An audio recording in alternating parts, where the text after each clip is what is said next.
Malappuram പൂക്കോട്ടുംപാടത്ത് POCSO കേസിൽ വനംവകുപ്പ് ഉദ്യോഗസ്ഥൻ പിടിയിൽ. കവളമുക്കട്ട ബീറ്റ് ഫോറസ്റ്റ് ഓഫീസറെയാണ് പൂക്കോട്ടുംപാടം പോലീസ് കസ്റ്റഡിയിലെടുത്തത്. ഇയാൾക്കെതിരെ 3 പെൺകുട്ടികൾ പോലീസിൽ പരാതി നൽകിയിട്ടുണ്ട്. വിവരങ്ങളുമായി രമ്യാദാസ് ചേർന്നു. രമ്യ, വിവരങ്ങൾ.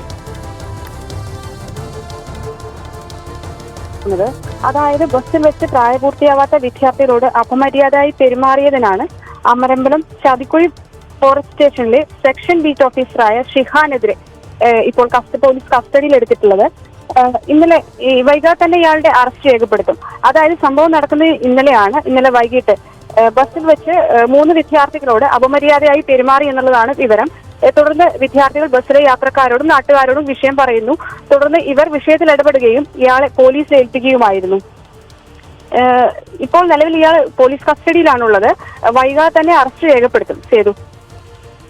ശരി രമ്യ, ഈ ഫോറസ്റ്റ് ഓഫീസറെ കവളമുട്ട ബീറ്റ് ഫോറസ്റ്റ് ഓഫീസറെയാണ് ഈ പോക്സോ കേസിൽ പോലീസ് ഇപ്പോൾ കസ്റ്റഡിയിലെടുത്തിരിക്കുന്നത്.